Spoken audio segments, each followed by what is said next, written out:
Hey guys, this is Comic Uno, and today I'm doing Comic Uno's Best Comics of the Week, and this is the show where I review all the comics I read this week in one show. We go least favorite to best pick of the week and everything in between. So let's jump in. I had a pretty heavy haul, 17 books. It's probably the most I've gotten in a while. This is how large that stack is. It's definitely a lot to read today, and a lot of comics to talk about. Number 17 for me is Paladin of Axes, issue 1. This is a book I got on whim. I like Jerry Dugan's writing. I enjoy music books a lot, but for this one, it just didn't do it for me. It was a little bit more mystical than I thought it was going to be, and I just felt like the main character wasn't likable, and obviously he's not supposed to be likable, but it was hard to get into the story because there just wasn't an ounce of anything that interests me about him because he was just so unlikable. And I thought the artwork was just okay. It's definitely grungy, works for the rock and roll scene they were trying to go for.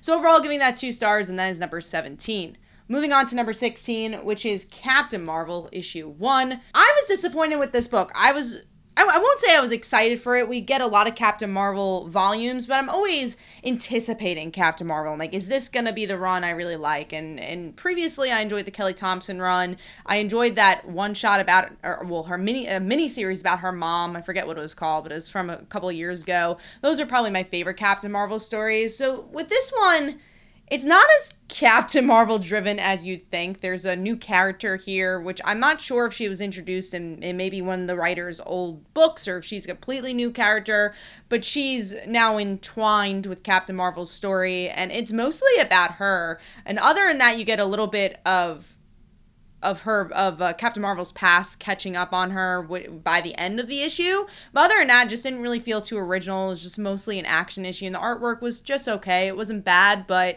it also wasn't very strong. Overall, I don't know if I've really continued this book. It didn't give me enough of a hook to be like, wow, need more Captain Marvel. So overall, giving that 2.5 stars, or 2 stars, and that is number 16.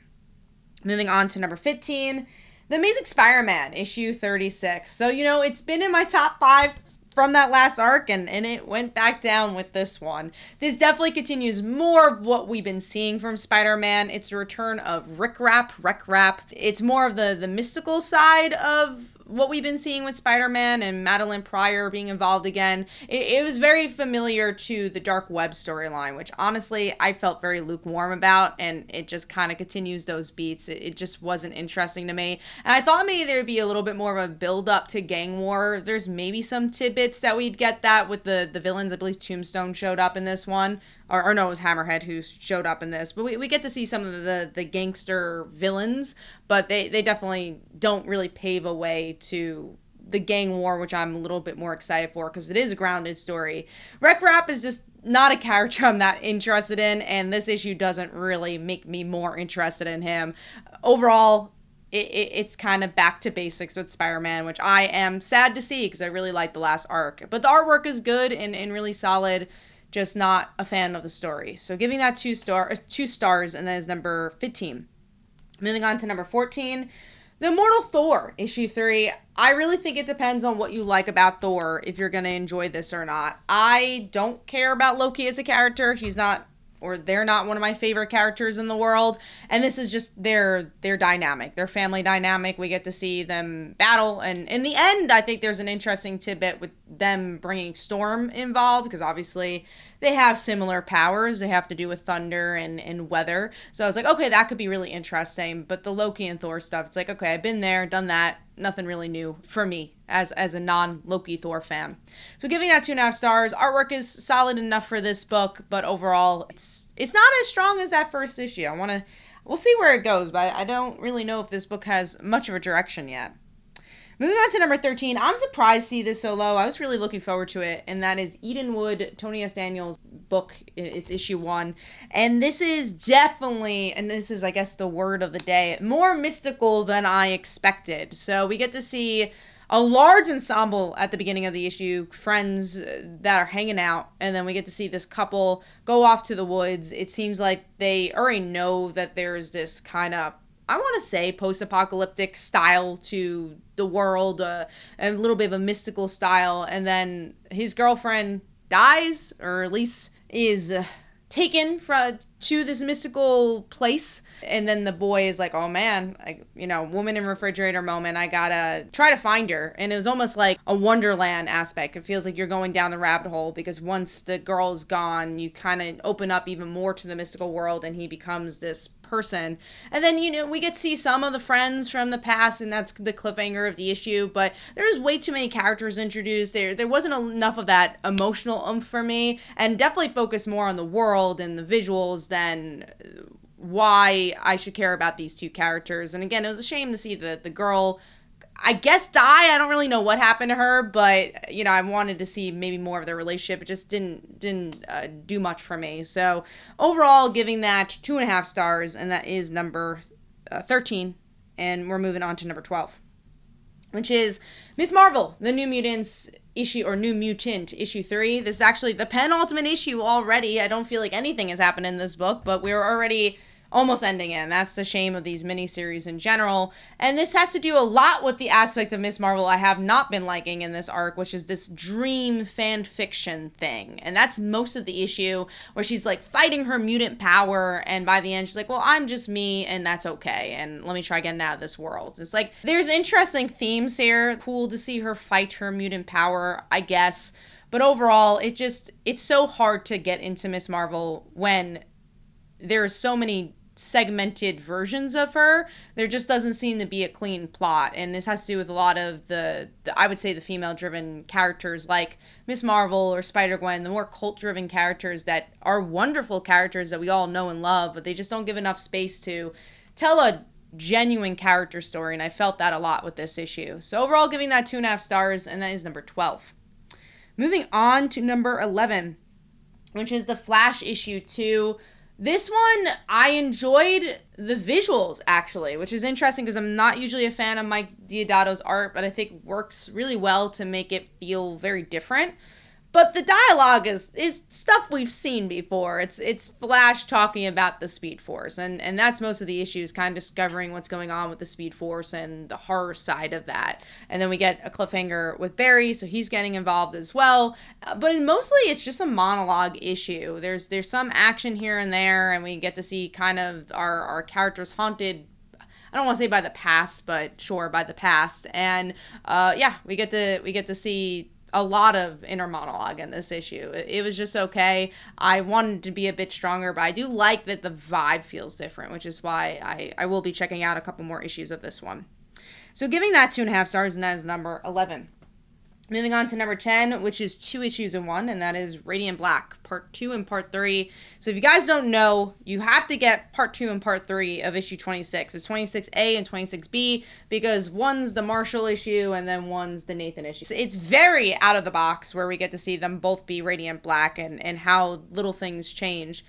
I'm so torn on this book, or at least this idea of this book, because I love the innovation. I love the idea we get to see 2 Radiant Blacks. I think that's so cool. But then when you're reading it back to back, it's like, oh yeah, that's similar, and I kind of just read that, but we're getting it from Marshall's point of view. And you do see small differences, especially by the end of the issue. You're like, oh, just because that one little thing happened, now this is happening, which is really cool. It's a complicated marketing stance. I think it's again really interesting to be like, oh, I want to pick up this series because it's doing something different.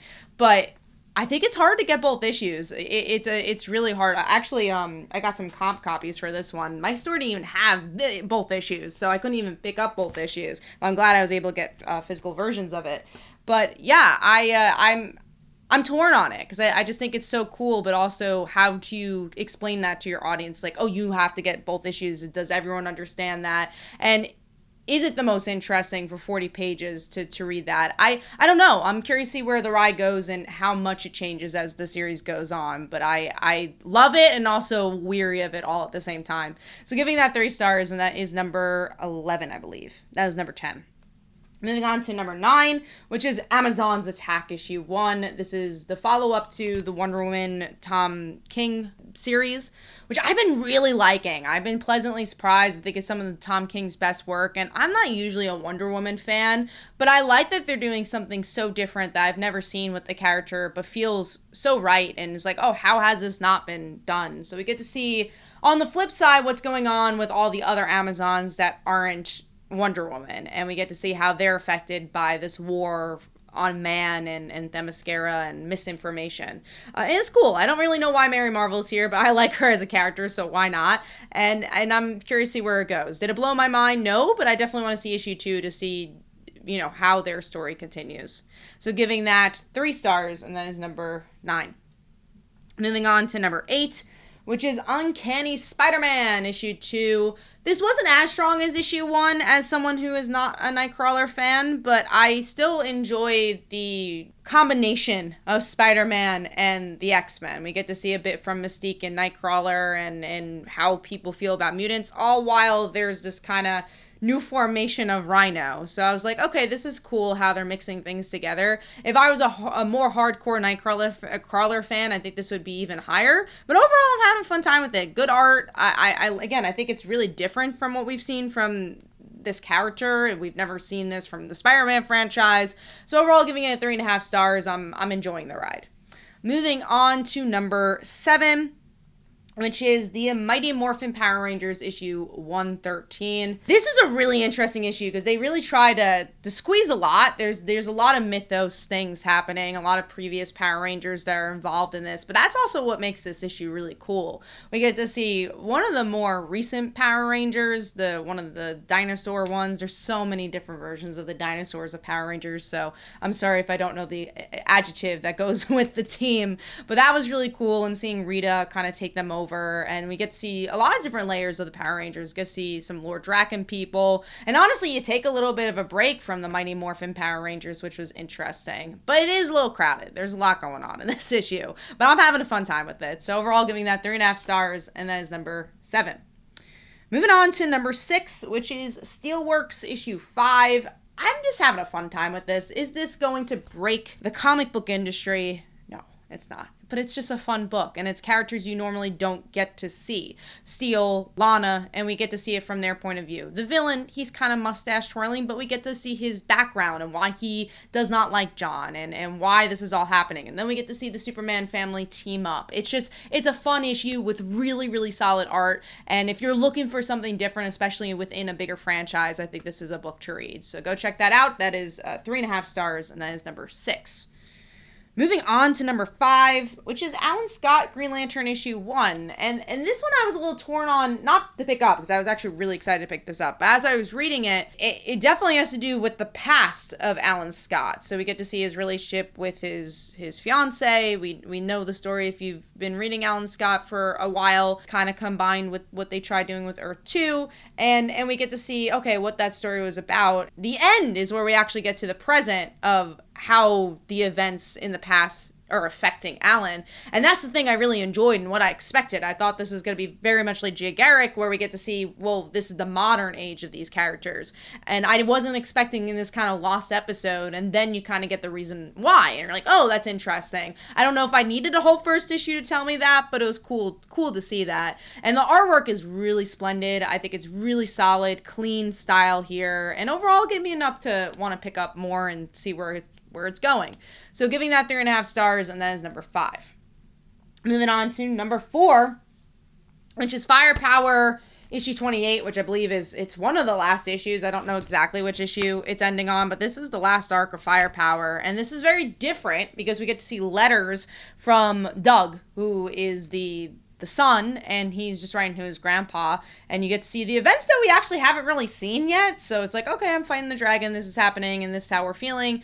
And then grandpa dies, and you're like, oh wow, that's kind of a sad ending, and it was an interesting way to tell that story. There's definitely some moments where it slogs a bit, where you're like, okay, kind of get to the next letter, but I like the art, I like the way the story moved for the most part, and obviously that ending is a bit of a gut punch. So overall, giving that one 4 stars.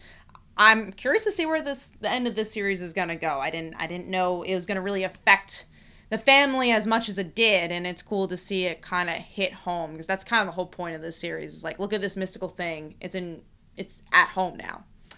All right, moving on to number 3, which is Green Arrow issue 5. I thought this was a really solid issue, probably one of the best since issue 1, where we get to see Green Arrow fight Green Arrow pretty much, and he outsmarts this robot of him, and now he's fighting literally every version of him. And we get to really sink into the themes of who Green Arrow is, of he was always alone on the island, does he deserve people, all while you are continuing the story of the Green Arrow family and them trying to find Leon as well. Overall, really, really solid issue. If you're a fan of Green Arrow, I think you're going to really enjoy this one. I do think you need to be a fan to enjoy it, though. There's a lot of history with Green Arrow here. But I'm having a fun time with it. Again, I think this is probably one of the most solid issues since the beginning. So giving that 4 stars, and that is number 3. Moving on to number 2, which is Tales of Titans, Beast Boy issue 4.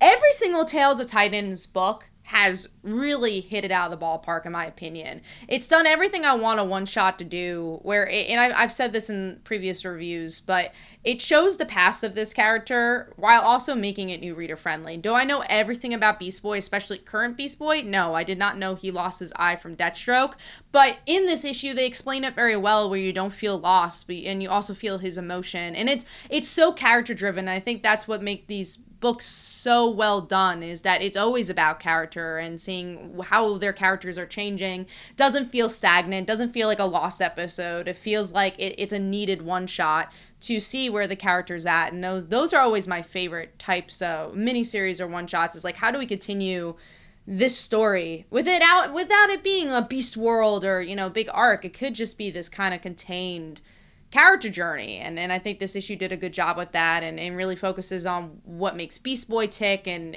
emotionally, but also his powers. We could see a villain that's very similar to him. The artwork, I think, makes sense for this book. It's just a really solid book, and also if you like Raven and Gar together, you get a little bit of that romance as well.